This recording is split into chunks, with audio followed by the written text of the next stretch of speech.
Hi, everyone, and welcome to episode 120 of the Tick Bootcamp podcast. The title of today's interview is Parenting Lyme, an interview with Dorothy Leland. My name is Richard Johannesson. And I'm Matt Sabatello. So, Matt, when I had my scrape with Lyme, what I did is what most old people do. I went onto Amazon, I downloaded all the books or purchased all the books on Lyme disease and read them all. And one of my favorite authors was Dorothy Leland. She co-authored a book entitled When Your Child Has Lyme Disease, A Parent's Survival Guide, and I really enjoyed that book. And Rich, Dorothy has really touched my life personally as the co-founder of LymeDisease.org. I wish I knew this resource was available to me when I first got diagnosed, but once I found it a few years in, it was really a game changer for me. LymeDisease.org provides such great research information, tools to help you discover alternative treatments for Lyme disease, and also gives you a place to find other people in the Lyme community that you can relate with and talk to about the Lyme experience. Not only that, Dorothy is involved in the My Lyme Data Project, which is a patient registry and research platform launched by LymeDisease.org. Using big data research tools, it allows patients like me to privately pool my information about my Lyme experience and share with others to help them. So, Matt, I am really excited to introduce Dorothy Leland to the Tick Bootcamp community. Hey, Dorothy Leland, and welcome to the program.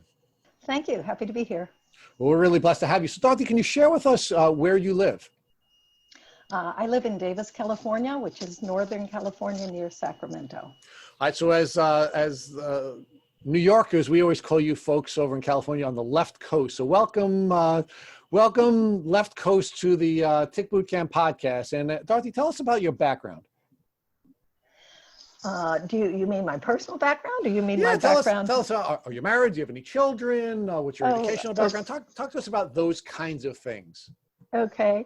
Well, I was a journalist for a number of years. I did a variety of things that were writing and media, and I wrote children's books. And I was married, and I had 2 kids, and I had just written my second children's novel, and suddenly my daughter, who was 13 at the time, became suddenly disabled overnight. And that was really a plot point for my life that changed things.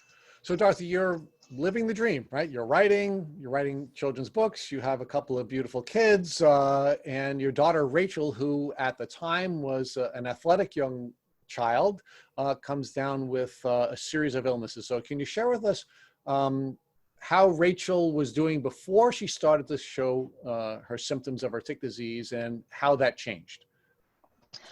Well, we live in a town where a lot of kids play soccer, and she played soccer. And she was very good. She was very active. She was good in school. I was a Girl Scout leader. We did things with our Girl Scout troop.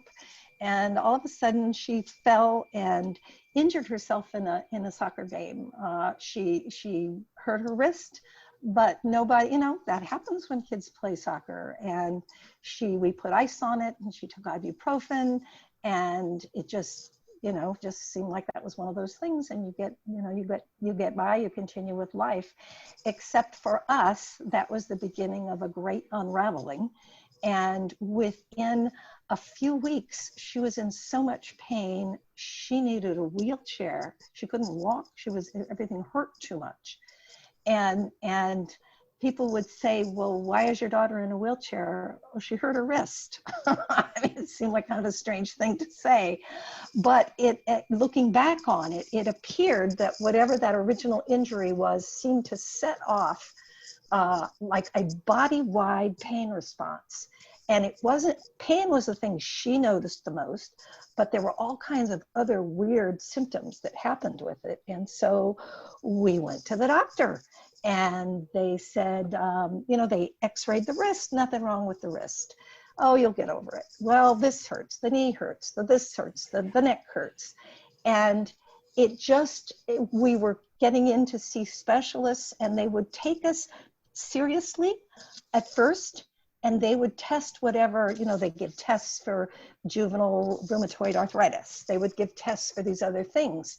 And then the tests would come back and say, normal. Perfectly fine, nothing wrong with her. And then you start having this you know, what do you mean there's nothing wrong with my kids in total, you know, total misery and freaking out. We were all freaking out. And and then they'd say, well, we'll refer to you to a specialist, and then you have to wait 6 weeks to see the specialist. And, you know, it goes on and on and on. And she was deteriorating before our eyes. And we did get into specialists. We did get into a prominent children's hospital that I'm not going to mention by name. And they took us and took her, and I thought, well, they're going to get to the bottom of this. They're just going to test her for everything, you know, 6 weeks from Sunday, and, you know, we'll get this straightened out. And no, what they decided is that actually there wasn't anything wrong with her, and that she was faking it, and that actually it was because I was an overengaged mother, and it was just sort of going down this whole psychological rabbit hole.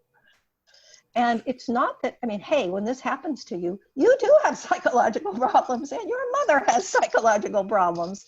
But the fact is that, you know, we didn't get where we needed to get. And then finally they just sent us home and said, you know, just, you know, go to the therapist, you'll be fine. I can tell that you are an engaged parent. Your children are active in sports. Your children were active in scouting.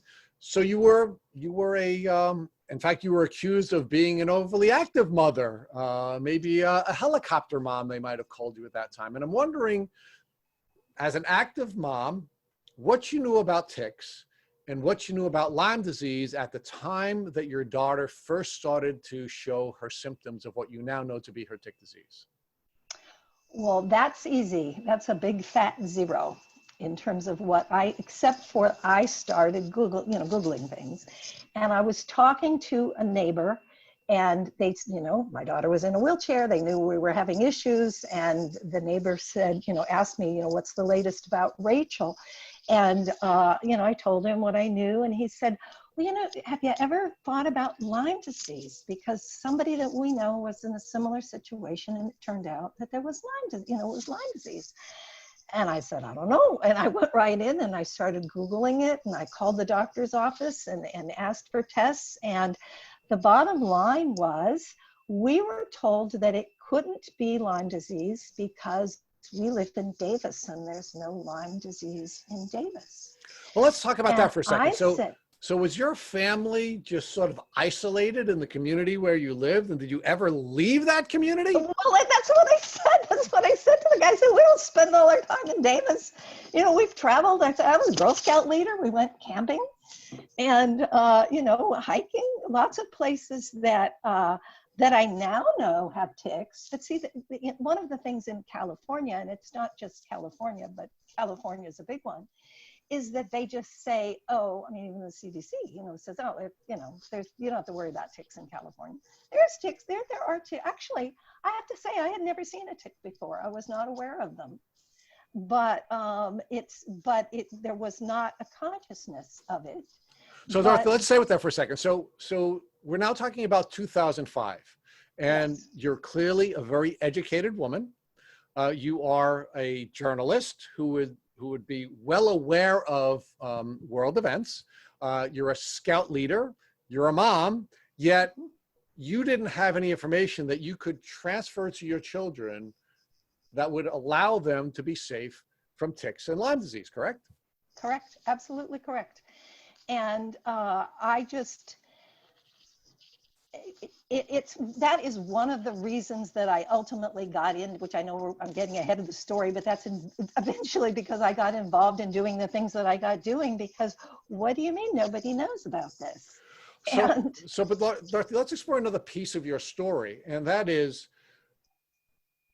you're an educated person of means who has health insurance and the capacity to bring your daughter to some of the top doctors in the state of California, including a children's hospital that shall remain nameless, yet no one diagnosed your daughter with Lyme disease, but one of your neighbors, through what we call bro science, did properly diagnose her very early on in this process.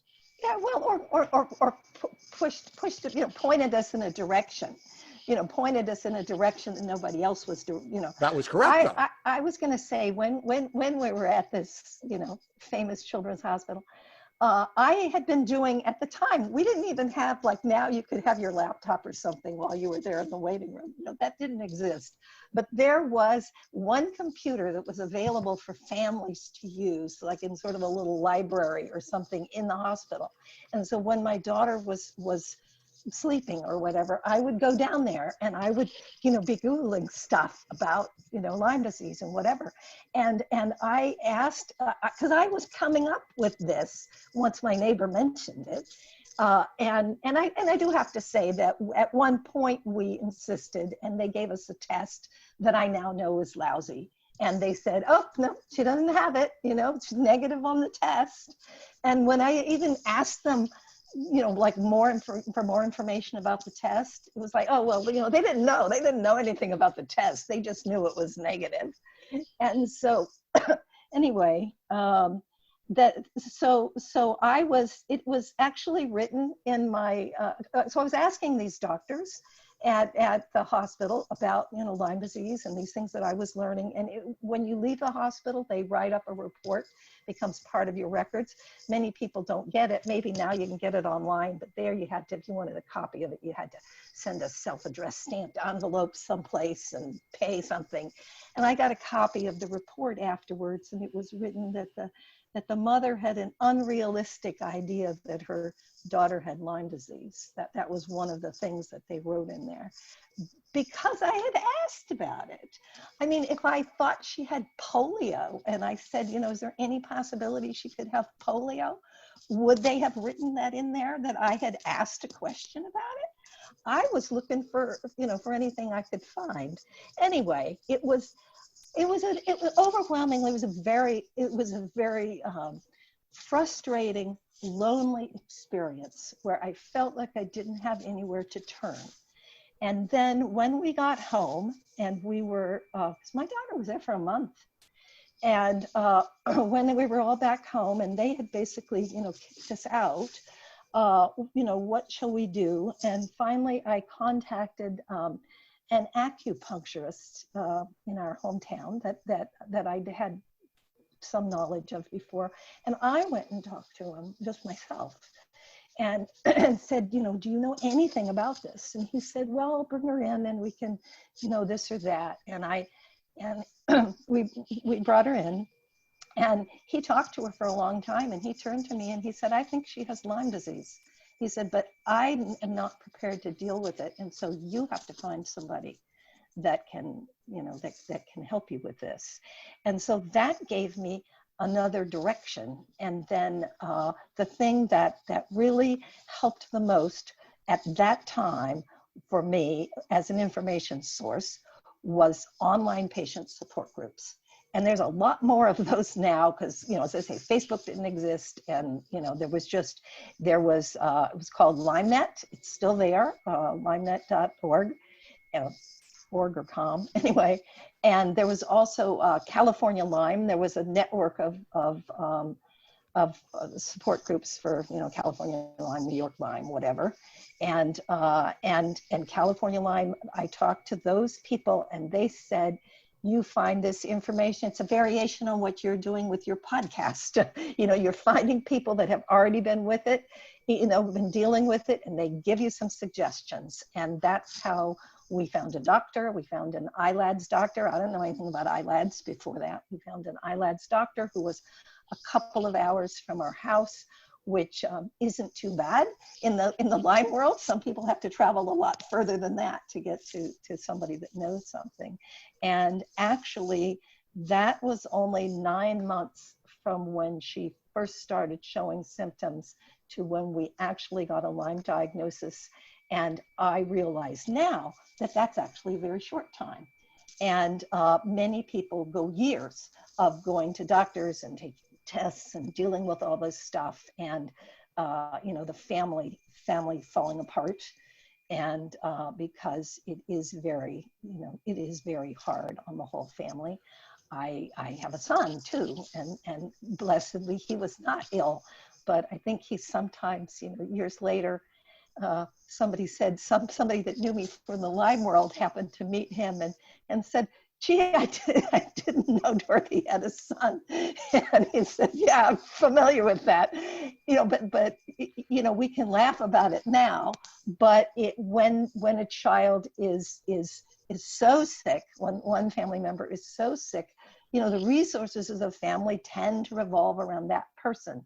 And that doesn't mean that the other family members don't still have needs. It doesn't mean that at all, but it's very hard. Many families are in that situation. It's very tough. Dorothy, I'd like to revisit a couple of issues that you discussed with us just during the last couple of minutes. And the first is that you went through the traditional medical process and you were failed at many, many steps. So one of the things that I want to highlight that you didn't discuss yet, but I understand from having read your book, is that some of the doctors actually prescribed medications, for example, that had a negative impact on your daughter. Not only didn't it help her, but it actually exacerbated the problem. So let's just talk about that. So you're a middle-class mom with resources, you have a child that was healthy and then crippled during the course of a very short window of time.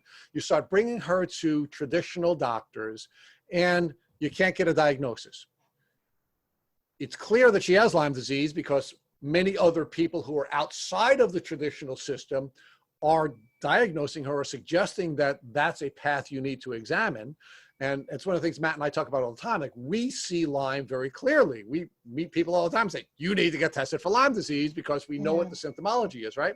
But the people in the traditional system not only fail to diagnose her, but they even actually do some things that exacerbate the situation. So let's talk about the doctor who you first treated with, and again, we'll allow him to remain nameless as well, who refused to diagnose her with Lyme and actually treated her with some medications that exacerbated her situation. Yeah, well, it was a specialist that we were referred to, and we went in, and he said that she should get started on prednisone immediately because she had juvenile rheumatoid arthritis. And I didn't know anything about juvenile rheumatoid arthritis. This guy is an expert. So far we're at a point where we're trusting people, and they said. So we said, okay. And she was, at that time, we had rented a wheelchair because she was going to school. She was going to school at that point, and to get across the class, she could walk a little bit, like across a room, but to get across a campus, was just impossible. And she still wanted to go to school. And so we just rented it for ourselves, and we arranged to have a friend at school that would take her from class to class because it was awkward for her to push herself. And so we went there. That's a whole little side thing. They get really irritated if you get a wheelchair on your own because it's like they believe that should be prescribed. And it's like, I'm just trying to get her from point A to point B. It seemed like the easiest way to do it. And he gave us this prednisone, and then he ordered a whole bunch of tests and that were going to be done over scans and various things that were going to be done over the next few days. And we, just followed the orders, and we took the medication. And she, prior to that, as I said, she could hobble. She couldn't even hobble after that. At one point, she was trying to hobble to the bathroom, and she collapsed on the floor in tears. And that was the last time she walked for 3 years. Now, I don't know whether if we hadn't taken the prednisone, if that alone, would have, she clearly had all these issues, but it just seemed, to my observation, that just pushed her over the cliff. And so we'd only taken a couple of doses of it. And I just called the doctor's office to just tell them that we weren't taking it anymore. And the doctor was very angry. I was hearing this through the nurse, and then we went in person and saw him. And my husband was with us too. And he was very angry that we had stopped taking the medication. and he had the results of the various tests that showed that she didn't have juvenile rheumatoid arthritis, I don't even remember now what the tests were. And it was just, and he basically fired us as patients at that point. Now, part of the reason he fired you as patients is because you were attempting to pursue the Lyme diagnosis at the same time, correct? And he said she can't have Lyme disease because there's no Lyme disease in California, correct? Right. It was all wrapped up. It was all wrapped up together. It was all wrapped up together. And, you know, it's just, that was before I knew anything about IDSA guidelines and, you know, that kind of thing. I just didn't know that. You think, you know, well, why don't, you know, so we actually got she had not even had any Lyme test at that point, and he fired us because we were asking for one. And then we got another doctor that ordered the test, but it said negative. Well, let's stay with the first doctor before you move to the second doctor. Yeah. But the first doctor was so afraid of a Lyme diagnosis that two things happened, which have me, you know, quite frankly, concerned about your daughter being a victim of the Lyme wars. The first thing is he did not want to diagnose her with Lyme disease. The second thing is, even though she didn't have the symptoms for the arthritis that he ultimately wanted to clinically diagnose her with, he was willing to treat that in a way that actually made her Lyme disease worse, or her, you know, absolutely. Absolutely. So it just, you know, we've had podcast guests in the past, Dorothy, where doctors had been willing to diagnose a patient with giantism, even though the woman was only 5'7", rather than diagnose her with Lyme disease. Yeah. And what we're seeing, unfortunately, with this construct of doctors fearful of Lyme disease and Lyme diagnosis, in many cases, they're actually hurting their patients by giving them medications such as prednisone, which will exacerbate the symptoms, because we know that a steroid will have a negative impact on the immune response and exacerbate the symptoms, which is exactly what your daughter's case represents. Yeah. And so, and the thing is, when you're in it, as we were in it, it's like it's just happening to you. You know, it's just, this is me. I'm in this weird situation. We're trying to deal with it.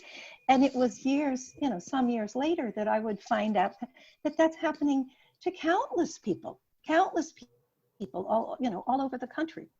And one of the things that really, you know, I wrote the book that we'll get to in a moment. It came out about 5 years ago. And at that time, even though I was talking to people all around the country and stuff for input for that, I hadn't really gone back east in the context of Lyme disease until after the book was out. And I went and did kind of a little book tour and talked to different, you know, Lyme groups and things like that. And one of the things that stunned me was that people that live in Connecticut and Massachusetts have the same kinds of experiences. I thought it was, well, because it's in California and they say, well, there's no Lyme disease in Davis, you know, or whatever. But no, people in Connecticut have trouble getting a Lyme diagnosis. And people in Massachusetts have trouble getting a Lyme diagnosis. And I'm, you know, just anecdotally, I'm aware of a young woman, well, she was young at the time, it was some years back, that she was pregnant when she got bitten by a tick in Connecticut. And, you know, they went to the emergency room right away and they were told, oh, you don't have to worry about it, no problem. And, you know, there's just the kinds of things that should be setting off alarm bells, you know, all over the place. Even I just sort of assumed, you know, well, you know, if you were, at least if you were back in the Northeast, people would be saying, well, your experience in New York, you know, I'm sorry, you said you live on Long Island, right? Long Island, yes. There's a ton of ticks on Long Island. There's a lot of, and yet it's like, it's stupefying. It's stupefying. So Dorothy, I want to talk to you as a mom. One of the things that really moved me about your book, and I'm gonna read a quote from the book is, "It was difficult to reassure my frightened, suffering daughter when I was frightened and suffering myself." Can you talk to us about what it was like to be a mom who was going through this very difficult time? You did share with us what your daughter was going through. You shared with us what your son was going through, but I'd like to know more about what you were going through and how your fears impacted your capacity to help your children through these challenges. Well, I guess I just always thought of myself as somebody that could handle stuff, So something comes up and you handle it. You have a flat tire, you get it changed. You call AAA.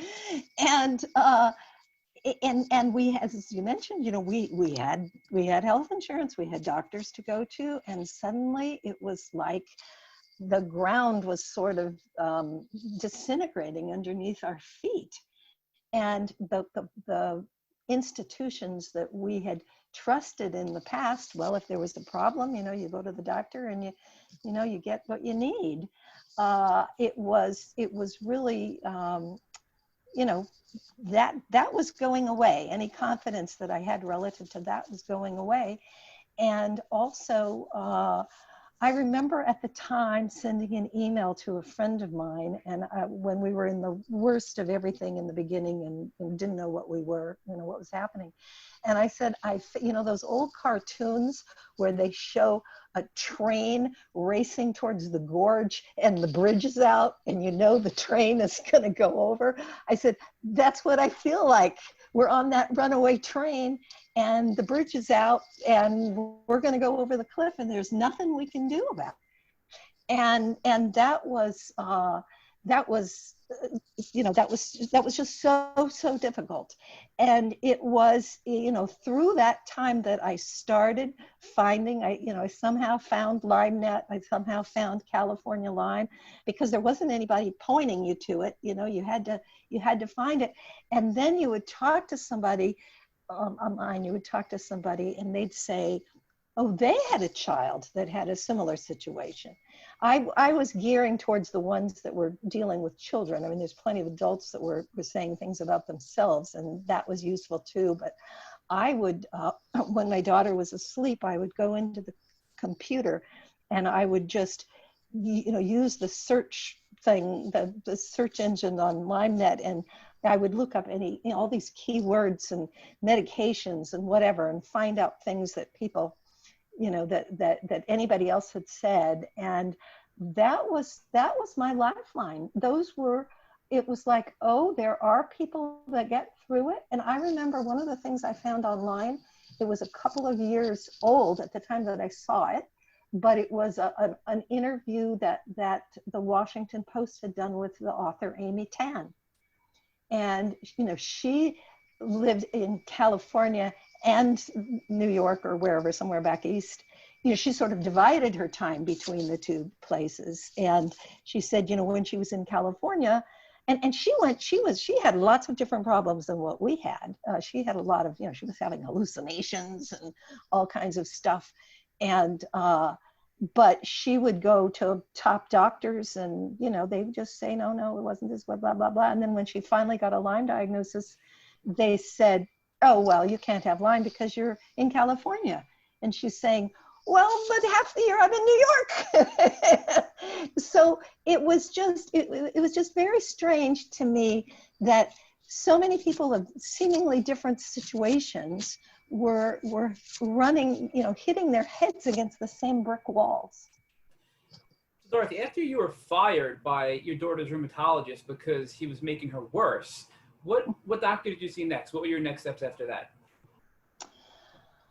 Well, that was actually before the children's hospital, and we thought that, well, by golly, we're gonna go to the top here, and so we went through. As I said, it was I don't know, 5 or 6 months of going down those various rabbit holes, and then when we were finally when we left the care of the hospital, then that was when we started. It was like, well, we've got to find something else. And that's when I started digging more deeply into you know, other kinds of things. And that's when I said the acupuncturist said, you know, you've got to find somebody that can treat Lyme disease. And then that's when I found out that there were such a thing as ILATS doctors, and that there were, at that time, I think there were 4 of them in California. And we managed to get into one of them. And it was just, and then that's a whole, you know, once you start getting on that, then you hear about things that you wouldn't have heard about before. And, you know, we tried hyperbaric, and we tried, you know, lots of alternative treatments in addition to things. And, you know, they're really, go ahead. Before we get into the treatments that your daughter did with these Lyme litter doctors, talk to us about how her symptoms progressed, because it started out as a sports-related injury, and you mentioned then she was in a wheelchair. But what other symptoms was she experiencing from Lyme disease? She had what I now know is called allodynia, or allodynia, I'm not sure how it's pronounced, where if you just, some people have it all over your body, she just had it on her shoulders, where if you touched her with even like a feather white touch, it would feel, she described it as it hurt like being stung by 1,000 bees. And there's whole, now on Facebook and other things, there's whole groups of people that have this symptom, not necessarily Lyme disease, but many of them turn out to have Lyme disease. And she had other issues. She had cognitive issues. There was a time where she couldn't remember things. You know, you would say something to her, and 5 minutes later you'd make a reference to it and she wouldn't know what you were talking about. And I think I mentioned in the book this example where one time I was reading her a story, and we were both enjoying the story. It was just a cute little book somebody gave us, and I read her part of it, and then I set it aside, and I said, let me go make lunch. And then I came back and gave her lunch, and then I said, shall we continue with the story? And she was like, what story? She honestly didn't remember. And there were times when she gave up trying to, she could watch a movie, watch TV. That was before you had streaming services. You could get Netflix on where they would mail you the disc. And we were on the plan where you did 5 at a time, so that as soon as you got one, you could send it back in, and then they'd send you another one. So at any time we had something we could watch. You know, she could watch something, but if you know, she couldn't read a paragraph and make sense out of it. And this is the same time that I have a whole section in the book about schooling, is that the schools want to, you know, they have very clear ideas about how they want to do things. And one of the things that they want to do is that, you know, well, you should have what they call a home hospital teacher. And so this teacher comes to your house, and then they work on, you know, things on you, with you. And we tried that. And there were times that my daughter at that time was sleeping 1 hour at night. She would fall asleep between about midnight and 1 o'clock, and then she would be awake and in misery the rest of the time. And one time, I think it was the first time the teacher was supposed to come, she fell asleep about 7 a.m. and the teacher was supposed to come at 9. And there was no way I was going to wake her up. And I called, and the school district was very angry with me and said, you know, you're not allowed to change these. We ended up, so she was an 8th grade dropout. We ended up dropping out, and eventually doing some online things and some other things. And she ended up going through a special high school program and graduated and was valedictorian from that. But I mean, that was a number of years, but 8th and 9th grade, it was just a very, very lost time. I'm trying to think specifically about sometimes she would have like her fingers felt numb, and she just, you know, mainly, as you said, if you asked her what was going on, she would just say that everything hurt. And then at one point we had an unfortunate thing with one of the hospital physical therapists did something with her. And after that point, she couldn't sit up straight. She had to have, like, she could neither sit up straight nor lie down straight. She had her most comfortable angle was at an angle, like you would have in a hospital bed. And I was asking, what it was after we were home from the children's hospital, but before we figured out anything else. And I was asking the physical therapist, maybe we should get her a hospital bed. And they were like, oh no, don't do that. That's just catering to her. And when I went to see the acupuncturist who eventually suggested Lyme, he asked her, he said, is there any position where you feel less bad than others? And she said, well, if I'm at an angle, like we had like a lounge chair, like a patio lounge chair that, she would use at home. She said that was less painful than others. And he just kind of turned to me and said, well, why don't you rent her a hospital bed?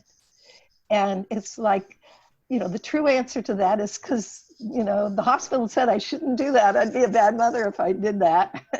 And I went home and I rented a hospital bed. And, she had that for, a couple of years.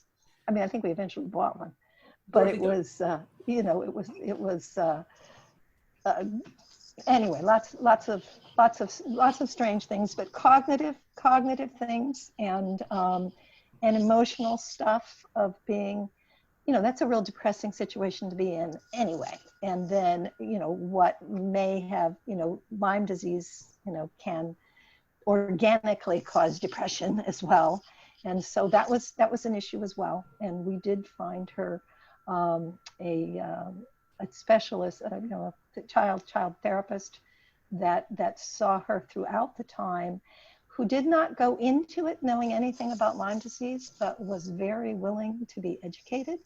And she ended up being a good partner and, in the healing process, and actually now sees Lyme patients in addition to others, because she's acquired some knowledge about it.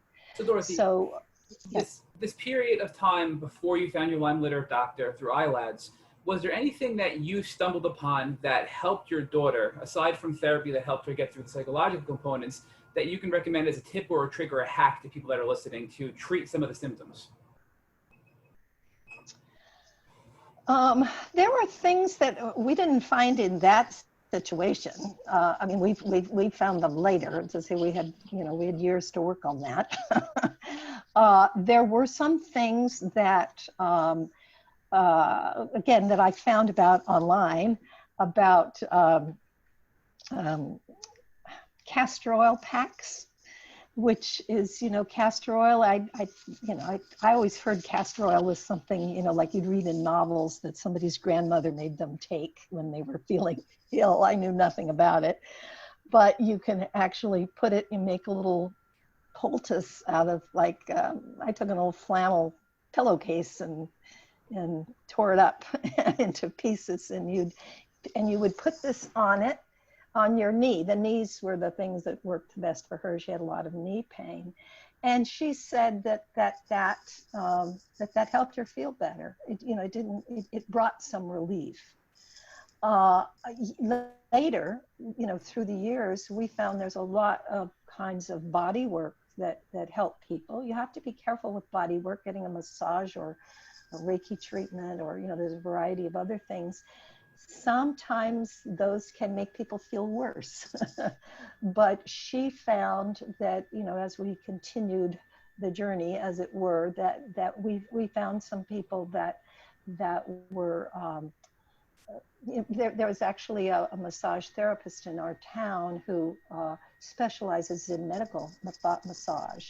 And she knows a lot about different kinds of pain things, and she was very helpful. But we didn't actually get to that till later. That I didn't really feel like there was anything in from that time. But when people ask me about pain things, I can report that I hear things, basically on the Lyme support groups, patient support groups, where people will report things, and something that helps one person will not necessarily help somebody else. And so my recommendation is find out, investigate things and see what's helpful. A lot of people, we tried acupuncture early on, and my daughter didn't want to go forward with it. She didn't like it. I am aware of people who have been helped very much by acupuncture. I think a lot of it depends on the practitioner. So, so that's part of it. There are some people feel better with taking an far infrared sauna. Some people feel better if they take Epsom salt baths. And there are, for every person who said they feel better with that, there's another person who said, I tried that and I felt worse. So I am willing to, for about 8 years, I was co-founder and leader of a Lyme support group, patient support group in Sacramento. It was really after my daughter had improved and moved on. It wasn't for her, but I was getting more involved in activism and stuff. But it was very interesting in the group that there would be people, somebody would say, one particular, a Rife machine really helped them, and they would, offer to let the other person use the Rife machine, and that person would use it and they would say it didn't help. So it's one of the things in my Lyme data, the program that we'll maybe talk about later, but is collecting information from different people. It's like, what helped you? What made you feel better? Not very many people, and it wasn't necessarily talking about pain specifically, just different kinds of symptoms. Not very many people in that program, of the population of people enrolled in that program, not many people have said stem cells, but of the ones that said they did stem cells, only 3% said that they felt that it helped them. And so Dorothy, I'm sorry to interrupt. So you said of all the people who tried stem cells that participated in that study, which is around 13,000, only 3% said they made them feel better? I think there were only 300 people in the whole group who said they had tried stem cells. And of those 300, 3% said it made them feel better. Wow. Now, it was not, these are just people, there's probably people that have taken stem cells that have not enrolled in this program. I mean, we were not, we were not asking, we weren't soliciting people that had done stem cells. It was like, if you've been diagnosed with Lyme disease, will you answer all these questions? And as I said, it was not a very big sample. And so I'm not saying, I'm really not making any conclusions over that. It's just that's, I would say just anecdotally, I have, I've just through the years heard from a lot of people about different kinds of symptoms and treatments. And some people, one woman that was in the Sacramento support group for a number of years was very ill and had done all of the stuff with ILADS doctors and all kinds of things. And she would seem to be getting better, and then she would relapse. And she ended up going to Peru and working with a shaman.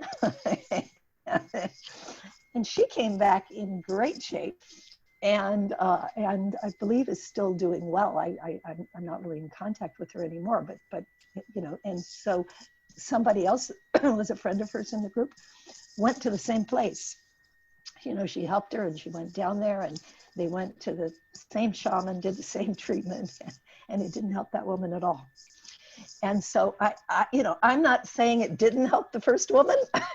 It's just that I hear so much of that what helps one person doesn't necessarily help somebody else.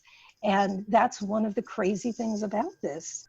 So Dorothy, it really is trial and error in the Lyme community, because as you pointed out, what works for me may not work for your daughter. So Yeah. Talk to us more about your ILADS Lyme literate doctor who finally diagnosed your daughter with Lyme disease. once you received that diagnosis, what was the treatment plan for your daughter, and how did it work out? Well, she took a lot of antibiotics, and but this person, this particular practitioner, also referred us to a number of alternative practitioners that did things for detoxification and supporting the immune system and all of that kind of thing. And the real game changer in terms of my daughter's pain level was a specialized chiropractor who actually we got to ourselves. It was not through our ILADS doctor. And he specialized in upper cervical, there's a phrase for it, upper cervical techniques, basically. And it was amazing. She had been in terrible pain and in a wheelchair for 3 years. And we worked with this guy for a couple of months, and she was largely pain-free and walking after a couple of months. Now, she continued to, she still had Lyme disease and Bartonella, but everybody with Lyme disease and Bartonella isn't racked in pain in a wheelchair. So it was dealing with certain kinds of symptoms. And she continued with that chiropractor for a long, it wasn't just like, okay, we do this and you're done. It was, sort of a, continuing process. But that was a huge part. That was a huge part of her, of her getting well. And part of it was that, as I mentioned before, to her mind, everything was, I hurt so much and I can't walk. And so, yes, she had other things like mental, cognitive issues and things like that. But to her mind, it was just, I hurt so much and I can't walk. And also the allodynia, where you couldn't even touch her, I couldn't touch, nobody could touch her shoulders for, I hadn't been able to give her a hug for 3 years.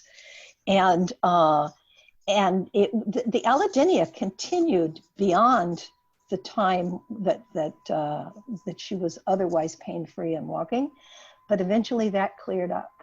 And it's the same with the work with the chiropractor. He said, we just got to keep doing this. And he described it as she was in a situation where the pain switch was stuck in the on position.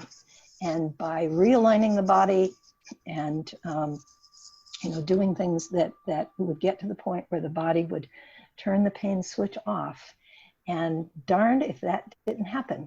And yet she continued to have issues, and she got to a situation where she really, if she was feeling better, and she would try to get off the antibiotics. And as soon as she got off the antibiotics, it was like it would all come back. Things would just, she wasn't back in the wheelchair, but the pain and a lot of things like that. And so it was a long process. She's been off antibiotics for years now, but she was on them for years before. And so, Dorothy, there are problems that come from being on antibiotics too long. Yes. So on that note, Dorothy, so your daughter was on antibiotics, supplements, and other treatment options from this Lyme literate doctor, and using those tools with the with the chiropractor, she got the pain relief, right?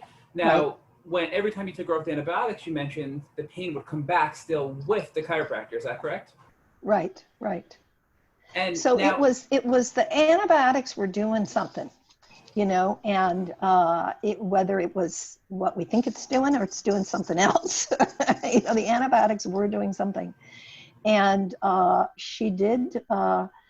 As I say, it was just so. She was also doing, my understanding is a lot of times that they say that if you stop antibiotics and the symptoms immediately come back, you're probably dealing with Bartonella. And she definitely had Bartonella.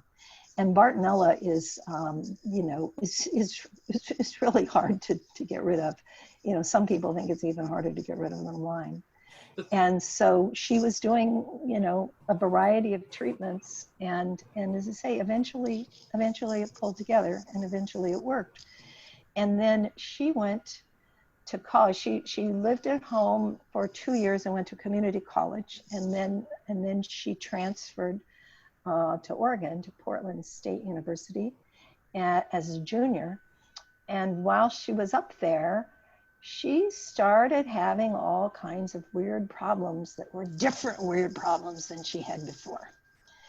And the book really came out before this. I think the book sort of ends with her going off to college, something like that. Dorothy, before we go into Yes. that, I want to interrupt real quick. So how long was it from the time you saw your Lyme literate doctor to the point where your daughter was able to have some sort of life again and be able to go off to college? Was this a couple of months, a couple of years? Give us an idea of this time frame that took place.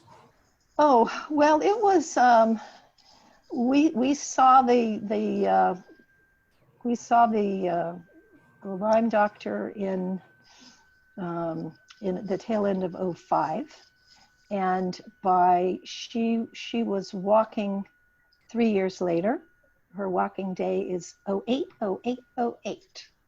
August 8th, '08. That was the day of the Olympics and in China, and they'd chosen that date because it was good luck. And we said, it is good luck. Anyway, so she was in a wheelchair until then. And then she was in high school at that point. And then she graduated from high school in 10. And then she was lived at home for another 2 years going to community college, but she was not in a wheelchair, but she was still under treatment. She still had issues, but it was the huge thing was gone. And then so it was really, I guess she went to college in 12. And so she was pretty much off antibiotics by then, I think. And she started, so I've lost track however many years that is, 7 years. 7. And so that, it's been a long haul. And then she started having weird symptoms that were different than anything she'd had before, but they were debilitating. And we were, we'd fly her home and we'd go see the doctor and stuff. And then my co-author of the book, Sandy Berenbaum, is a Lyme literate therapist who lives in Connecticut. And I sent her an email and I said, Rachel's having all these problems, and, we sort of, laid them out. And I said, you got any ideas?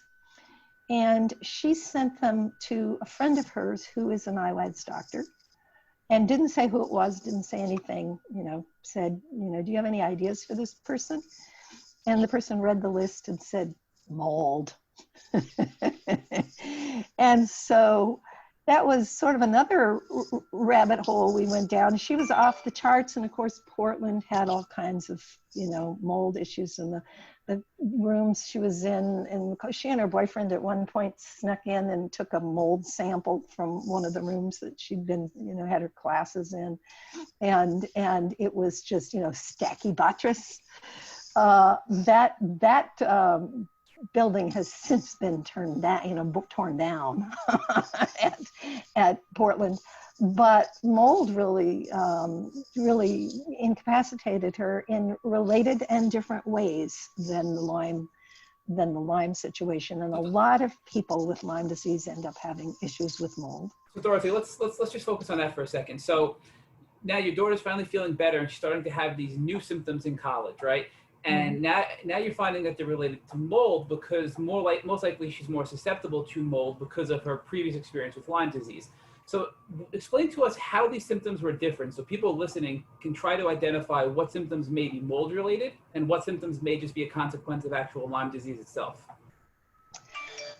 That's a tough question because the symptoms of Lyme and mold can be so intertwined.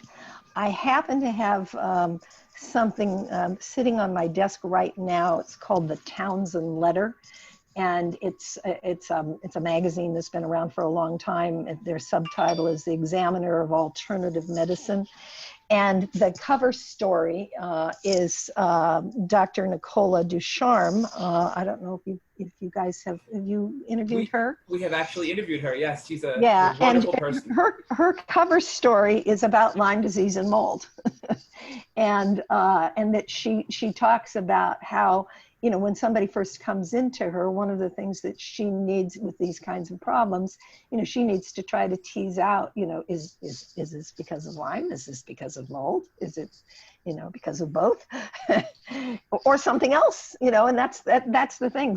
So in my daughter's case, and I would say, you know, this is the kind of thing. This was an example. I wish I had it right in front of me. The email that we sent to my friend. But it was like, because I had asked my daughter, describe your symptoms, and I'm going to send it to Sandy and see if she has any ideas. And one of the examples was that if she picked up a bag of groceries, not a terribly heavy bag of groceries, but you know, a hefty bag of groceries, and then set it down, then it was like her arm was just totally weak and she couldn't use it again for a while, and then it would come back. And there were similar things like that. And she went to some of the specialists up at Oregon, and, you know, they you know, did a neurological this and something else that and everything. And that she didn't have all of these awful things that it might be, but nobody knew what it was. And then when we started going down the mold office, you know, rabbit hole, it's not a rabbit hole, it's just a windy path. When we started going down the mold windy path, that we just realized that there were a lot of things that were, you know, she may have had mold, you know, mold might have been part of her issue before, except that where we live, you know, isn't like Portland. It's, you know, it's a hotter, drier, you know, kind of thing. And so maybe, you know, you just didn't have this, you know, heavy duty Stachybotrys mold in the basement of an old building in Portland State, you know. And so it took her quite a while to go through the mold treatment, but it did ultimately help.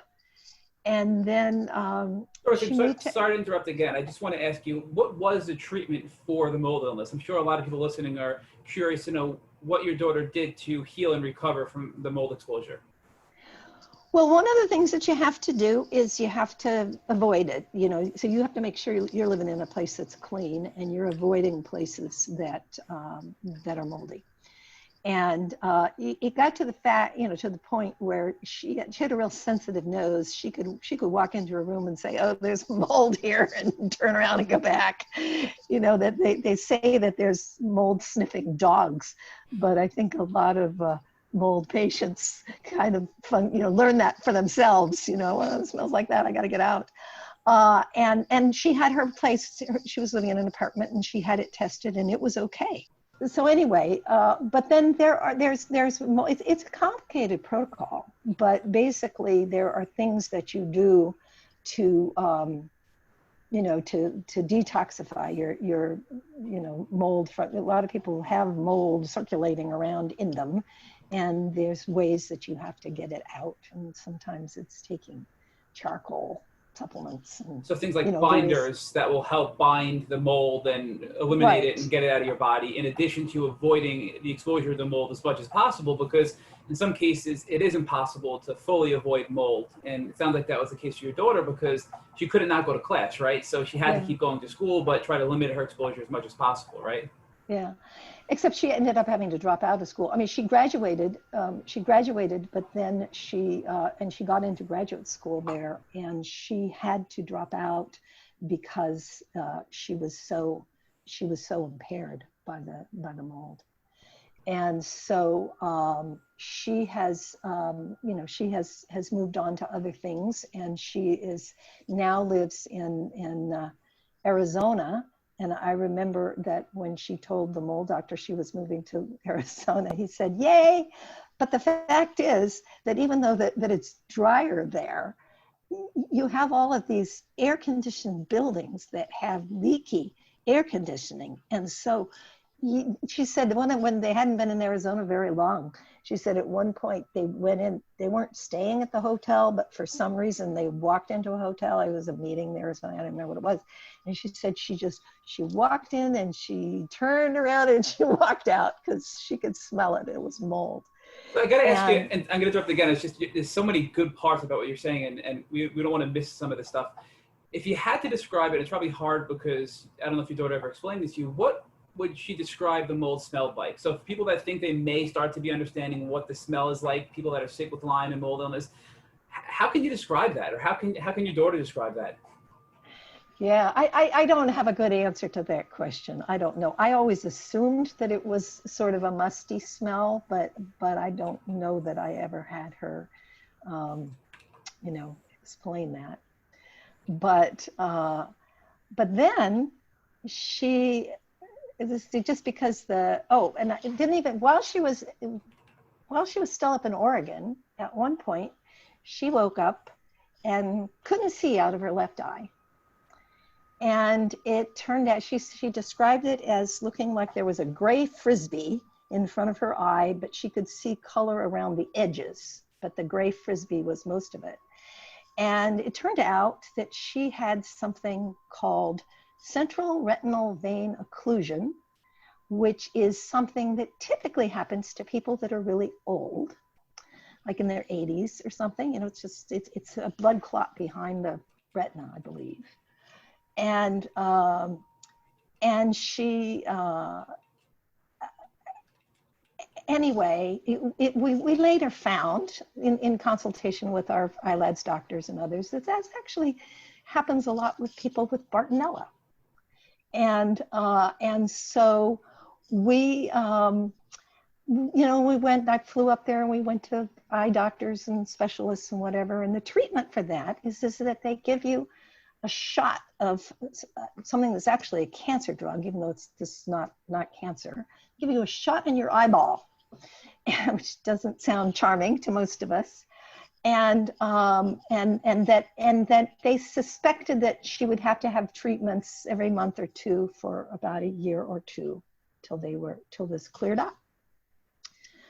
Okay, and then I started talking to my network.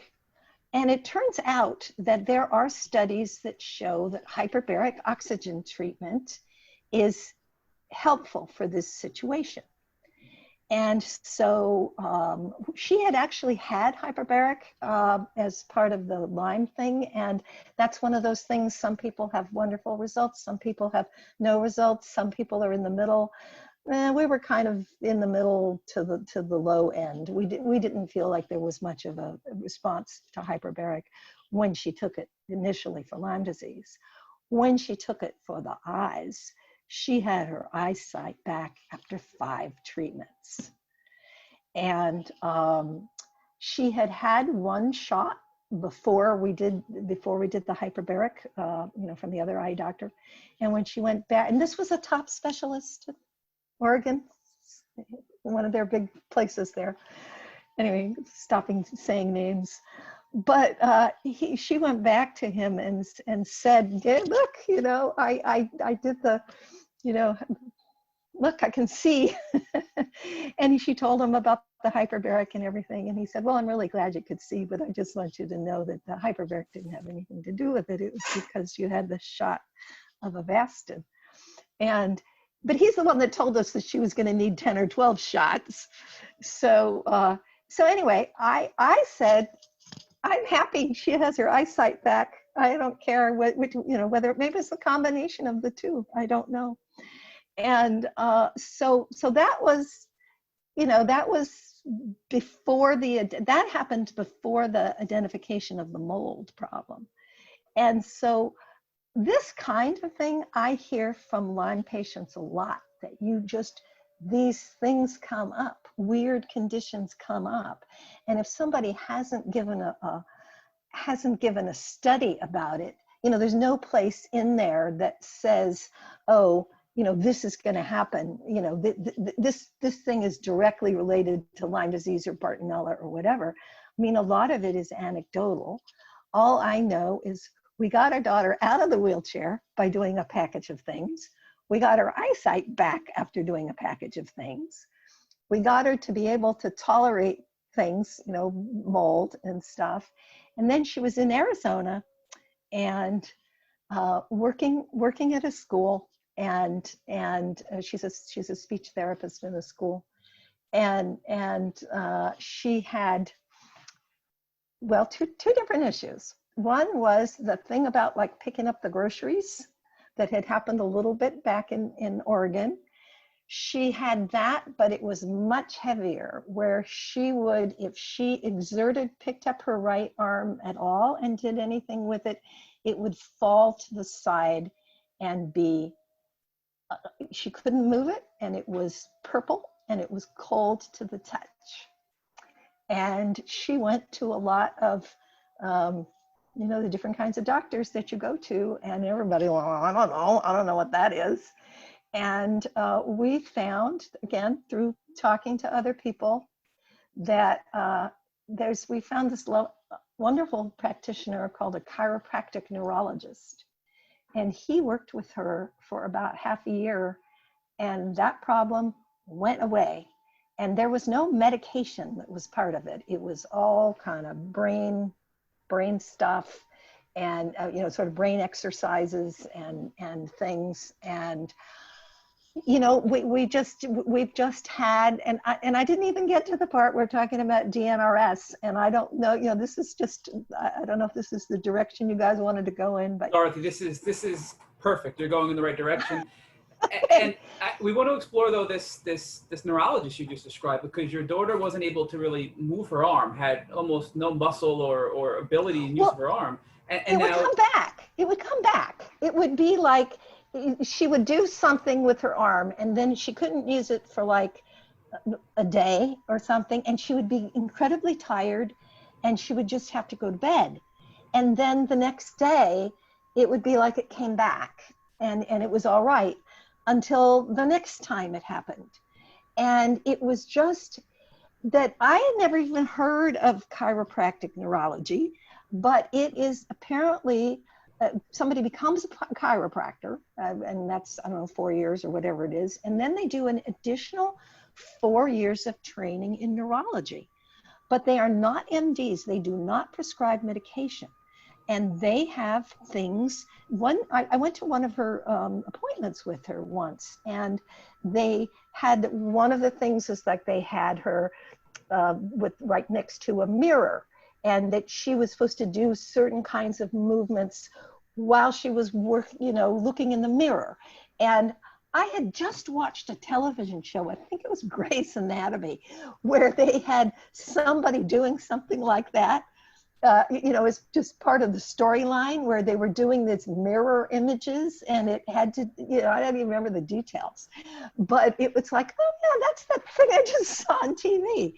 And it's fascinating. And I talked to the doctor about it, and he does not treat Lyme disease. I mean, he's not somebody that you would go to be treated for Lyme disease, but he treats a lot of people who have Lyme disease, and they have these issues where it's just, he said, because I was saying, well, can you explain what this is? And he said, well, it's probably an oversimplification, but he said one part of the brain isn't adequately talking to another part of the brain. And we just have things that we have, we have ways of fixing that. And there, some of the things were homework she would do at home, where she was supposed to put like dots, like little sticky dots on her arm, and then look in a mirror, and like not looking at the arm, not looking at the arm itself, but looking in the mirror, do certain kinds of movements. And I can't explain it more than that, but there's just things of using the brain differently. And I can show you, she's made videos. She did a thing where she interviewed the doctor about this, and he has it on his website. But you ought to interview her. she's had an interesting experience. Well, then, so we get to about, we got past all that, and her arm was working fine, and she can do, do things. In this time, over the years of, Lyme and then mold and then, whatever this other stuff was, she was finding that she was developing allergies to foods. And she would eat something, and it wasn't that she was eating junk food. It was like, one time, she could eat asparagus, and then later it would be like, nah, she would say, I lost it. I've lost asparagus. If she ate asparagus, it would make her feel really sick. Or, and so if she was going to come home and visit, I'd have her text me a list of what she could eat. And I would go to the store and I would buy them. So we would have it on hand because there was no other way to, plan around it. And she was getting more chemically sensitive. And so if she was around somebody who was wearing perfume, or she works in an elementary school and they would, clean stuff with Clorox wipes, or the chemicals that you use to clean bathrooms. If she even just walked by the bathroom, it would give her a headache. And it was getting worse and worse and worse. And it got to the point where she was almost having seizures with some of these exposures to the chemicals. And she had not seen her mold doctor for a number of years. And I happened to call him about a different matter relative to my work with LymeDisease.org. And I was talking to him on the phone, and we discussed whatever we discussed. And then as we were hanging up, he said, well, how's Rachel doing? And I said, well, I said, she's doing very well, except there's this weird thing about this chemical sensitivity and food sensitivities. And he said, look up DNRS. And so I said, okay, I'll tell her that. And we really didn't discuss it any further. And that stands for Dynamic Neural Retraining Systems. And it's that apparently, and I read the book, and they have a tape or disc that you can get that is part of the program. And when she was done with that, she sent it to me. So I have watched it. I've not done the program myself, but I'm aware of what they do. And it's that part, as I understand it, part of when you're sick for a long time, or lots of, many things, if you're in that situation for a long time, your brain kind of gets used to doing things in a certain way. And so it isn't necessarily, I'm not explaining this very well, but they have exercises for retraining your brain to react differently to it. And so the limbic system is the part that sort of just reacts without you thinking about it. And a lot of people have been helped by this program for specifically food sensitivities and chemical sensitivities. And short version is, she did that on her own. You're supposed to do it every day for 6 months. She did it like a religious program. She can be very single-minded about things. And she did it. You were supposed to do it an hour a day, and she did it. And by the end of the time, she could eat anything. And she could have, she could walk by the bathroom at school without fainting from the chemicals. And there has been, I've read other books about this kind of thing. It's the brain does a lot of things. And there are other treatments that, it's not just this exact program. There are other things that are like this, that are limbic system retraining. And, I don't know if you've interviewed Dr. Neil Nathan. He wrote a book called Toxic. He's Lyme, mold, and other integrative care type things. And he recommends the DNRS program to a lot of his patients, that's part of the picture. Now, she had already done, I do not believe, I don't know, this is just my opinion, I do not believe that somebody that is really sick and hasn't dealt with all of these things, I don't think they would be able to fix it just by doing brain stuff. But it's, clearly, as I say, results are, it worked for her. Well, Dorothy, You you're not alone in that, because and we tend to agree that it has to be at the right time in your healing journey for you to benefit from something like DNRS. And we Yeah. heard from many past podcast guests, and most recently it was Rachel Roller who we interviewed, who talked about how she went through everything similar to your daughter, did all the treatment, she made major strides in her healing, but was still having these food and chemical sensitivities. But then once she Yeah. started DNRS and brain retraining exercises, she really got her life back. And she Yeah. felt the same way, that she had to be at that point in her healing journey to be able to benefit from that therapy. So it's something that seems so bizarre at first, but many people are having amazing results from trying this therapy.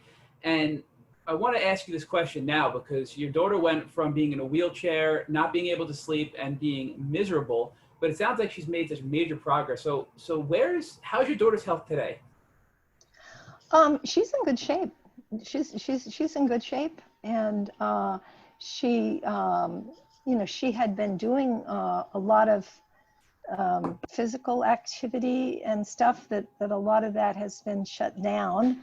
And with the pandemic, she'd been going, there's something called aerial yoga where it's like a gym that has things hanging from the ceiling, and you do, I don't know, I've seen videos of it. I haven't seen her do it in person. So, but I mean, she can just physically do a lot of stuff she couldn't do today. And but it's unfortunately, with the pandemic, things are she considers herself she doesn't want to get COVID. And she considers herself like, whoa, I don't, let's, we're not doing that. So she's been doing her best to isolate, etc. But it's amazing to me. And even when she had just gotten to the point where she was out of the wheelchair, but she still had lots of other issues, when I was doing the support group, there would be people that would say, I heard that your daughter was in a wheelchair and now she's out, and so I want to have a list of everything that she did, and then I want to do the exact same things. And I'm always willing to share our experience, but I really try to put it in the context is, this is the package of stuff that worked for us. And I've heard things from people, that something works well for them. As I mentioned that earlier, somebody else does it, works poorly.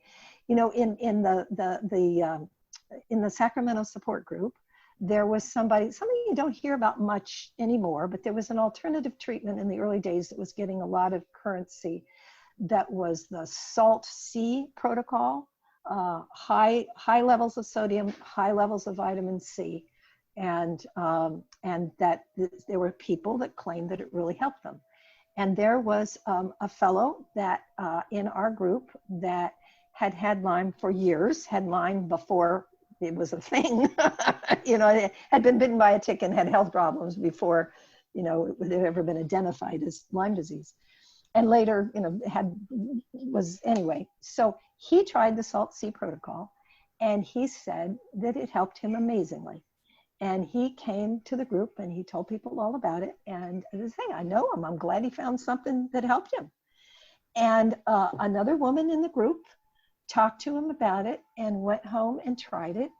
And she ended up in the hospital. And she had undiagnosed liver problems. And apparently this thing is the wrong thing to do for undiagnosed liver problems. And I don't know anything more about it than that. But as I say, two people that I've known for a long time, and she ended up being okay. But she, that I have respect for both of them, and they both did it, and they got totally opposite results. Same thing happens with antibiotics. Some people say, boy, they just put me on that thing and then I was good to go. And other people, no. And so it really is important for people to, do their own work, figure out what works for them, try things a little bit before you try it a lot.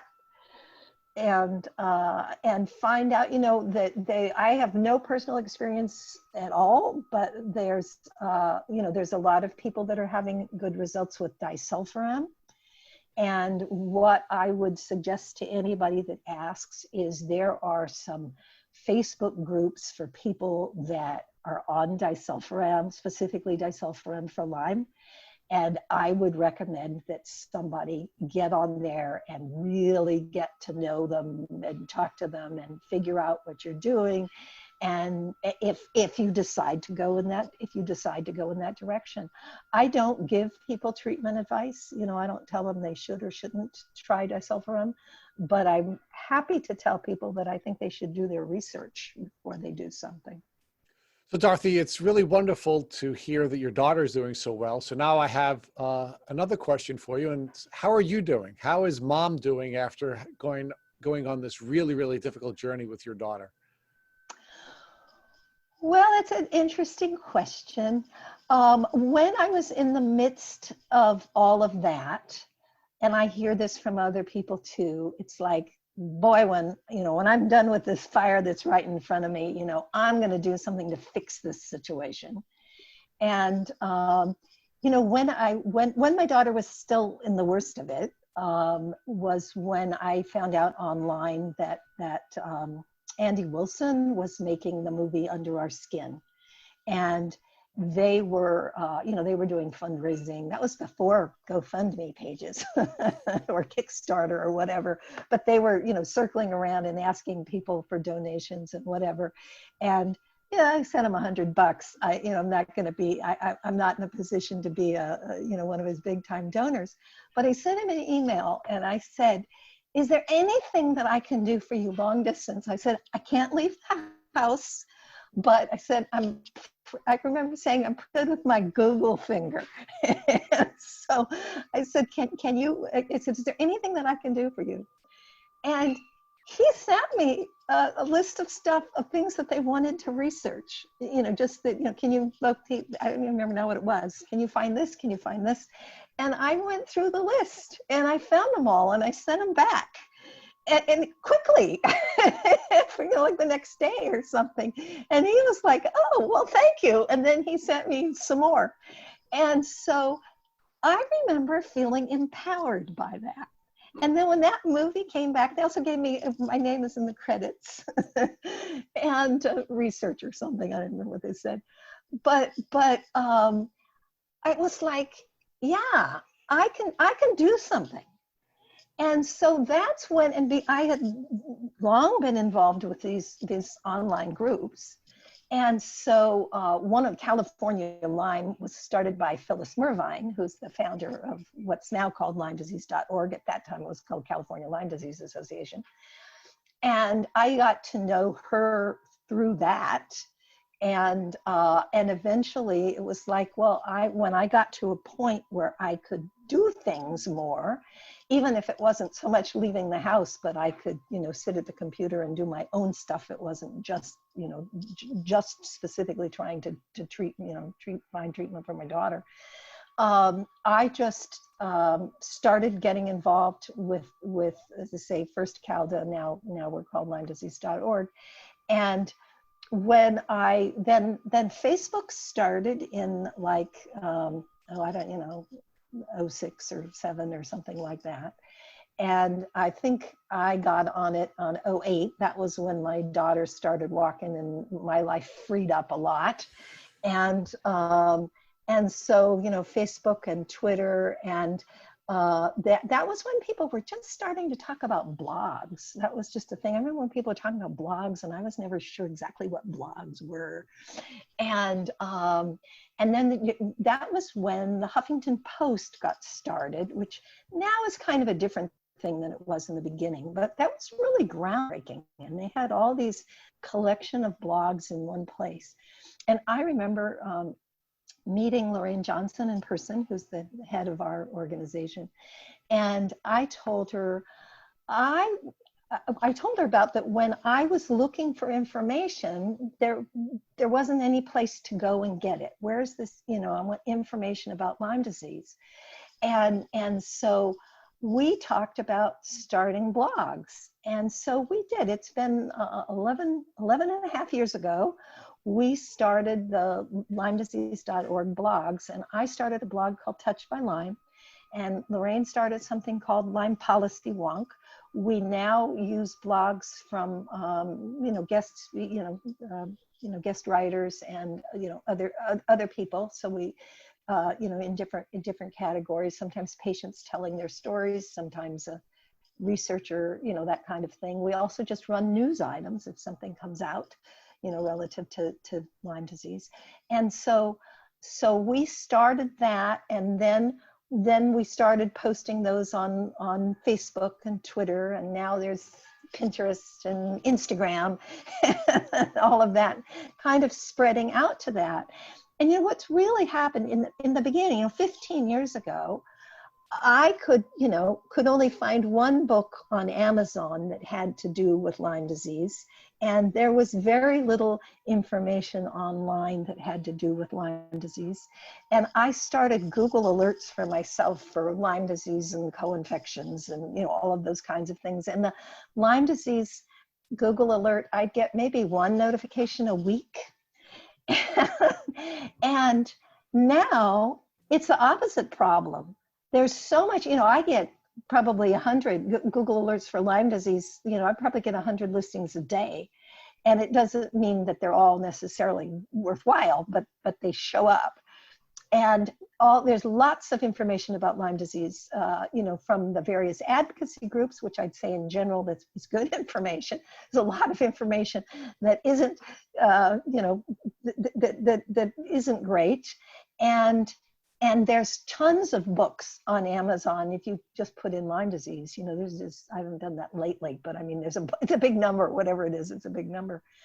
And so now the problem, the challenge is to curate information and to get, there's all this stuff out here, you're looking for Lyme disease information, and it's like you stand there and a dump truck, buries you in so to speak.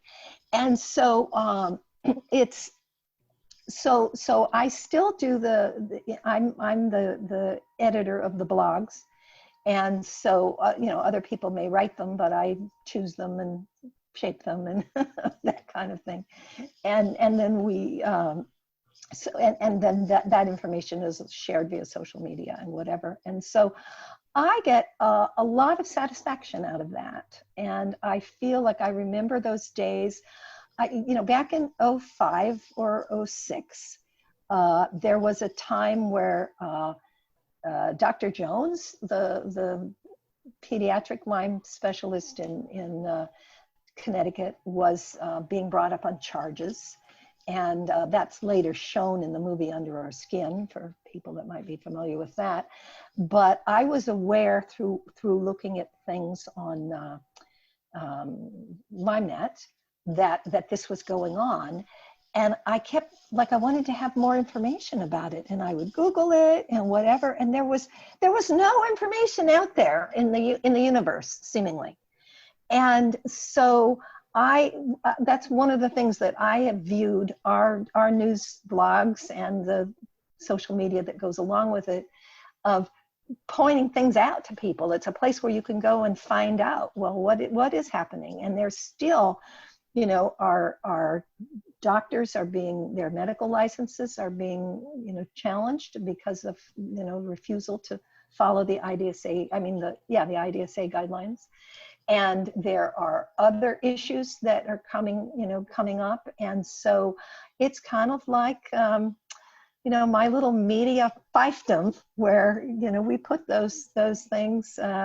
We cover a lot of the tick-borne disease working group has been going on for, it's in its second incarnation now. And there's a controversy associated with that, and we cover that as try to let people know. And the fact of the matter is, more, you keep track of how many hits you get on things. More of our audience is interested when a celebrity, Justin Bieber had Lyme disease. Those are the ones that really get the hits. And the tick-borne disease working group, not as many hits as Justin Bieber, but the fact is it's still important and it's there. And so that's what I do. So And Dorothy, let's talk about, and I do want to talk a little bit more about some of the projects at LymeDisease.org. And I appreciate you sharing with us the transition you made into this becoming a huge part of your life. Talk to us about your book, When Your Child Has Lyme Disease, and what inspired you to write that book, and how has that book been received? Because as you know, I'm a big fan of yours because of your book and the strength of your writing and the power of your writing. And I guess even more importantly, one of the reasons why I'm such a big fan of yours is because in most of the interviews that we've done, we have found families torn apart by Lyme disease. And quite frankly, many of the children who have suffered from Lyme disease had been abandoned by their parents because their parents did not believe that they were physically sick, but they were in fact malingering or emotionally ill and refusing to get help.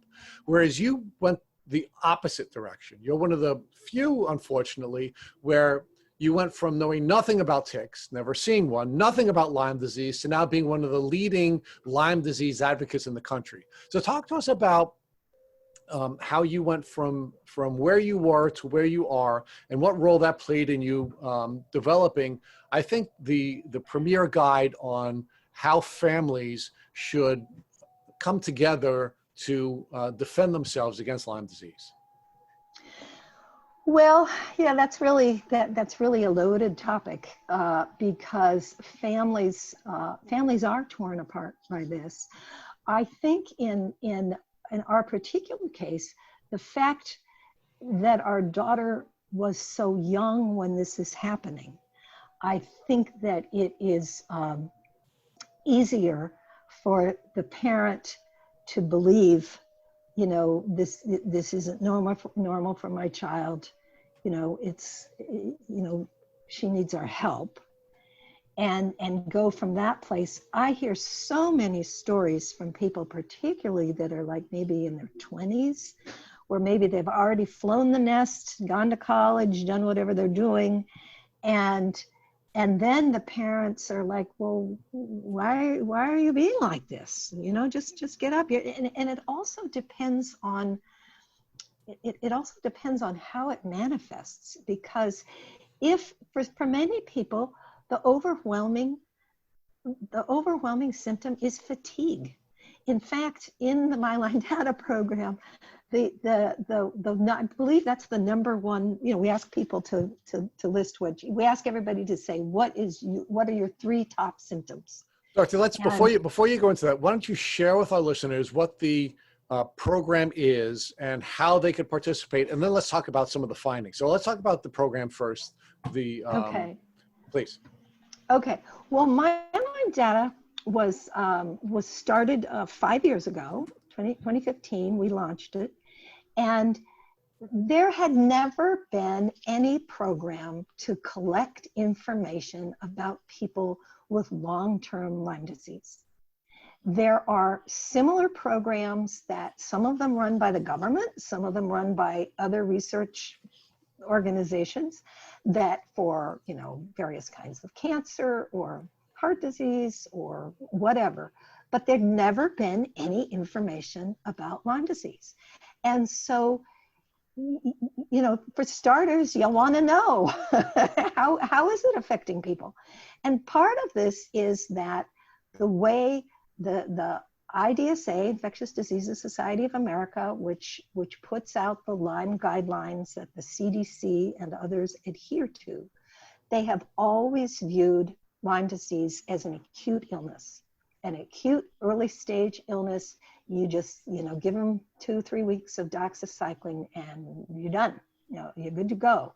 And so all these people that come back and say later that they have this other problem, they're still fatigued, they've got these other symptoms, they, you know, whatever, it's like, they just say, well, it's, you know, it's not Lyme disease. And so, you know, and so that has really gotten in the way.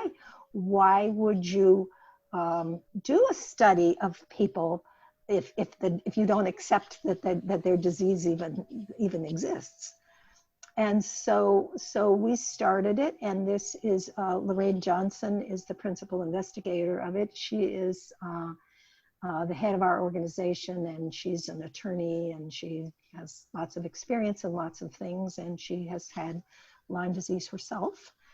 And anyway, and she's been involved in a lot of things, healthcare policy type things that I'm glad she's doing it. Let's say I don't know, I don't know all the details on that kind of thing, but this is done with scientific rigor in terms of the way questions are asked. It would actually take, if somebody signs up for this, you don't have to do it all in one sitting, but I think your initial one would maybe take, 40 minutes or something of sitting down, and you say, how long you've been sick, and how, what kinds of symptoms that you've had, what kinds of treatments that you've had, various things. And depending on how you answer one question, that maybe leads you to certain kinds of questions. Because if you don't say you've had heart involvement, then they don't ask you any further questions about that. Anyway, it was a few years ago, this team of mathematicians at UCLA got a grant from the National Science Foundation for $800,000 to work with MyLyme data to do various kinds of things. They're not working on trying to solve it. As a medical condition, they're looking at analyzing the data and what you can predict, something called predictive analytics. Like if somebody answers XYZ, how likely are they to have this other outcome? So they're looking for patterns. Yeah, they're looking for patterns. And so it's very interesting because the only thing you need to be able to get into it is you have to have been diagnosed with Lyme disease in the United States. And so it can be a clinical diagnosis, but you have to have had a diagnosis, because if somebody just wants to sit there and say, well, I've had problems for 20 years and I think maybe I have Lyme disease, that isn't what we're looking for here. We're looking for people who have been diagnosed with Lyme disease and to capture their experience. So Dorothy, let's pause here for one quick second, because during the course of our interaction with folks in the Lyme community, we are often asked, how can I help? And one of the things that we want to encourage our listeners to do is to sign up at My Lyme Data and provide their information if they have either a clinical diagnosis or a diagnosis from some form of testing, because it's really important that we bring as many people into this data set as possible so that we can, of course, encourage the best results. So Dorothy, talk about how folks can participate in the My Lyme Data program. Well, the main thing is that it doesn't cost anything. And I also want to say, we do not sell this information. There are other groups that collect this kind of information about other diseases that sometimes fund themselves by selling that information to big pharma or whatever. We don't do that. It's just, we have very, very strict policies in place that doesn't happen. And it's also very, it's also our privacy is a concern. It's all de-identified, and so basically you go to mylymedata.org is one way you can get there, or you can go to lymedisease.org, and we have we have a button on our homepage. So either one of those will take you there, and you fill out information. And if you can't do it all in one sitting, you can it'll hold your place, and you can come back and finish it the next day. We have also started something that we just launched in May that is within the MyLyme Data project. It's a separate questionnaire, if you will, that is if you've had COVID-19 as well as Lyme. And so we're just collecting that information to see what happens. And we've had 1,000 people who have answered that. They say there's between 12 and 13,000 in the program, but 1,000 of them have answered that. So, and it isn't necessarily that you had COVID. It could be that a member of your family had it, it's that kind of thing. But it's just, you can answer that if you want to. You don't have to answer that one. If it doesn't apply to you, you don't have to go down that one. But and so people can go to the website. There is something that we put out a year ago called the 2019 chart book, from the My Lyme Data Registry, and you can download a copy of it for free, and it basically summarizes things that had been found by that point. And so, as I say, so we wouldn't include the COVID stuff because that came later. But and one of the things that was very interesting to me is that the UCLA people working with the numbers really found that people fell into certain categories, like what they call, like, let's say you took antibiotics and you say, yeah, it helped me a lot. You would be a high responder. And then somebody else, helped me some, you'd be, sort of an in-between responder. And then somebody else didn't help me at all, low responder, non-responder. And those categories they can look at. So the secret can be, okay, what is it about high responders? And, so what can we learn from high responders that maybe can help the low responders? So it's that when it used to be, typical kind of,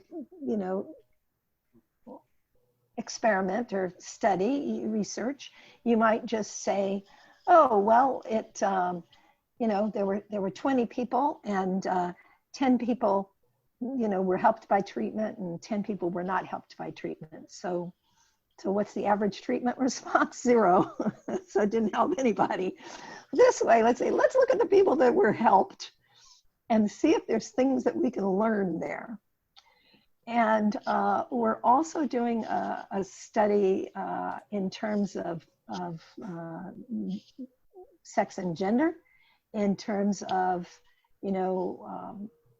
do women have different kinds of symptoms than men have? Do you have any early results on that? Because our experience has been that women and men do, in fact, react to Lyme differently. Do you have any early results that suggest that to be the case? Yeah, that there are different things. We're actually, I think they're preparing something on that hasn't been released yet. So I'm not privy to the details, but that's been something that's been going on. In terms of social media, I would say almost everybody that follows us on Facebook is female. They'll give you those but there, there's plenty of there's plenty of men that have it, but maybe they just don't do Facebook in the same way or don't follow us or read our blogs. But so there's lots of things like that can be found. And one of the things that's been very gratifying for us is that researchers are interested in this, because this can help suggest research questions. In the past, somebody, maybe they just came up with a research question on their own, a research scientist, because why don't we look at such and such? But here, if you get statistics that, and what I started to say was that that one of the questions they ask is, what would you say are your 3 worst symptoms? And so people say whatever they say on those. And the one that gets mentioned absolutely the most is fatigue. And that's where, I don't even remember the point that I was making earlier, but that's what got us going in this direction. But that fatigue is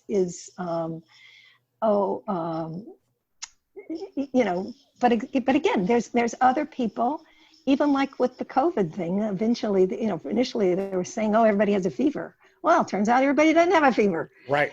And so there's a diversity of symptomology in Lyme, just like there is in COVID, and that we're also seeing a diversity in immune response, at least with gender, in COVID, and we may be seeing a similar distinction in Lyme. Yeah.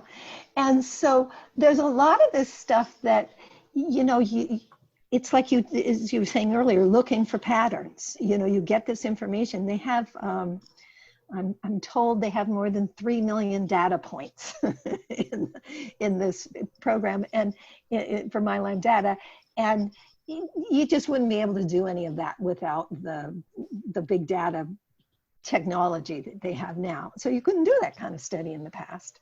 And to do, traditionally they say, oh, well, clinical trials, are the best thing. Clinical trials are slow and they're expensive. And, Brian Fallon did one, he's at Columbia, and he did one some years back. And, I don't have the number right in front of me, but it was like, he had to go through like 3,000 people or something to find 100 people that met their criteria.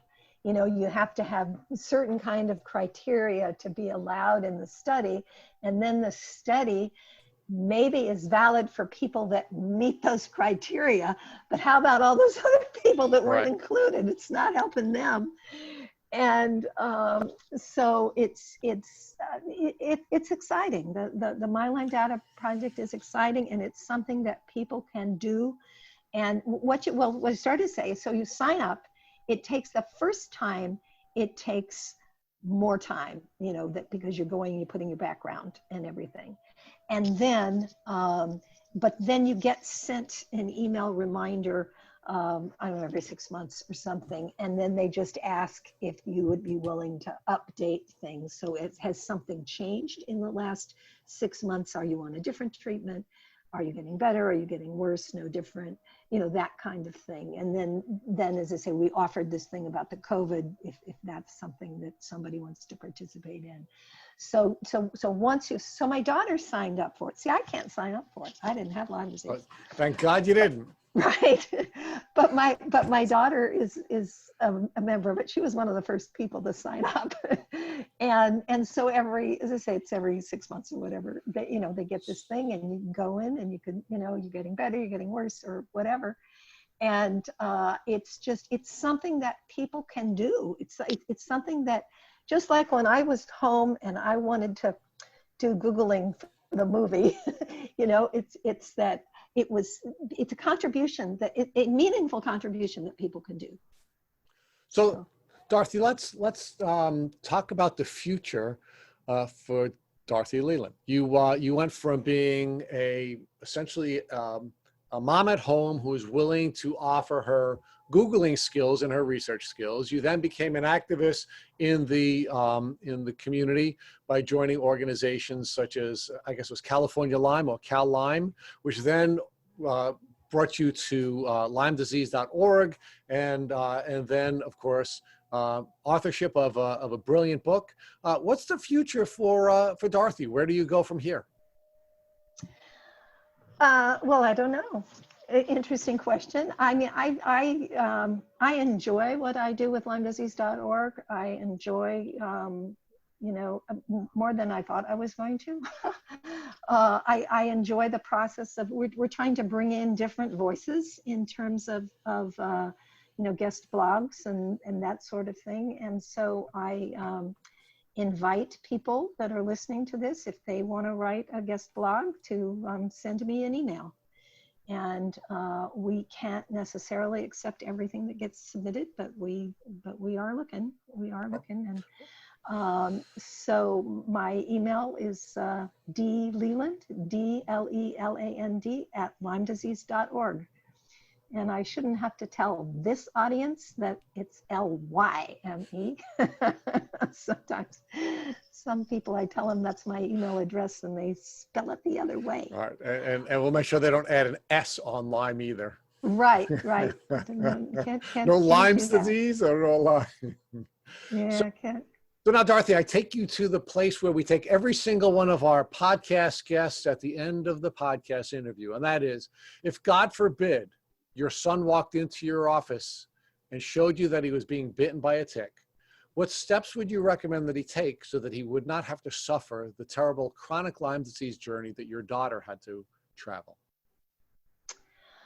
Well, I would have him careful. Also, my son and other people related to me have gotten every kind of insect shield and piece of clothing and tick removers and that sort of thing, you know, where it's like, oh no, here she is coming again, giving us stuff like that.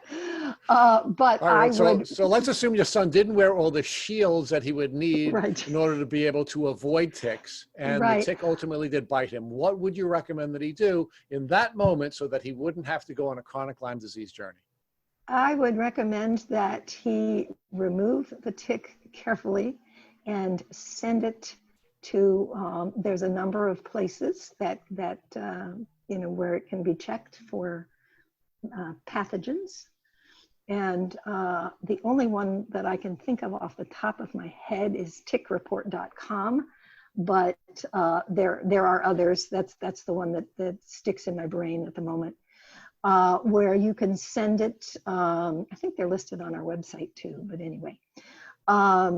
And so I would have the tick tested. I would have him get in contact with, there are ILADS doctors and similar practitioners who will do what's called a recent tick bite appointment, where they will try to get you in right away. A lot of times it's with the nurse practitioner or physician's assistant or something like that, and that they'll really go over what they feel that you need to go over, you know, in terms of your personal history and that kind of thing. I would, you know, again, I hesitate to tell other people what they should take. I would want them to discuss that with the doctor, but I would certainly bring up the issue of, you know, immediate doxycycline, even though it isn't our favorite drug for a lot of reasons. For lots of people, it can be very effective if taken right away. And I think one of the most important things is that people be aware of it. And if you go to your doctor, your, you know, typical doctor, you know, certainly around here, will say, no ticks around here, you don't have to worry about that. Oh, you have a tick. Well, no Lyme disease around here. Well, what if it's not Lyme disease? What if it's something else? Oh, no, we don't have any problem like that. No, not to worry. And I have been told that by different members in my group, support group and stuff, where they call, that, you know, a lot of medical groups have the advice nurse, and they call the advice nurse, and the advice nurse tells them that no, it's impossible. Still, after all these years and everything, will say it's impossible to get Lyme disease in the state of California. And it's like, one, it's not true, and it's a real, you know, so you just have to recognize that you have to keep pushing. If it was me, myself, I would take doxycycline.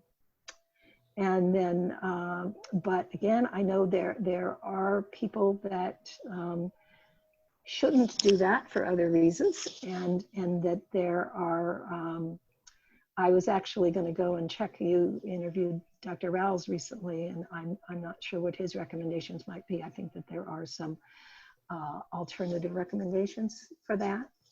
But I said one of the, you know, one of the most important things I think is that people have to have a high level of suspicion.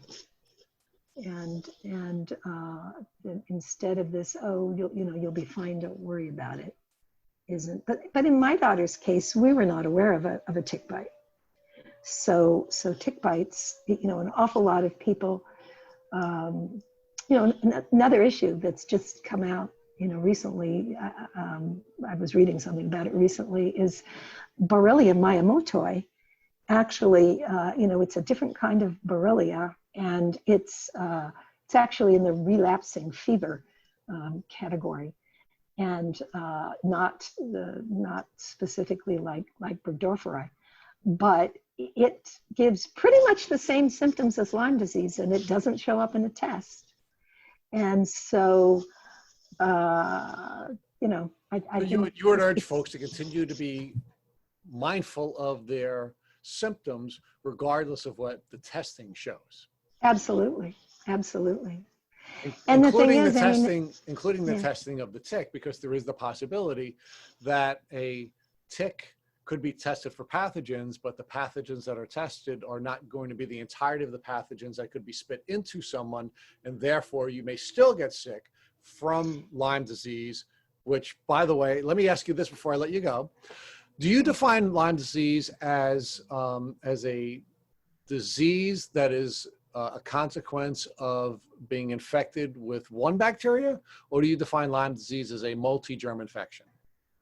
Oh, multi-germ, definitely. It's one of those things that it's easier to say Lyme disease than to say, you know, like Dr. Horowitz says, you know, MSIDS and, you know, that kind of thing, you know, these long names for it. But I think most of us, when we say Lyme disease, we mean the whole, you know, the whole ball of wax, including mold and, you know, some of these other things.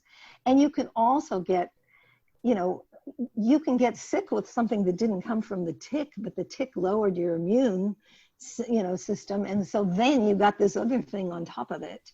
And I think that that is one of the things that's a big issue, is that traditionally, at least in my experience of traditional doctors, is they tend to look at it as like, well, you got bitten by a tick, and then if you in fact got the disease, then you got the disease, and that's the only thing you're working with. When it's like, you can have a whole lot of stuff wrong with you. And getting back to my daughter's situation, you know, the chiropractor that did all the upper cervical stuff with her, you know, I was asking him about that. And he was saying, well, you know, she'd played sports, she'd done a lot of things. The neck was really out of alignment.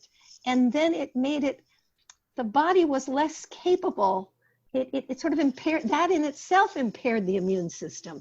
Everything wasn't flowing the way it was supposed to flow. And so the infection, he was not saying she didn't have Lyme disease. He wasn't saying that at all.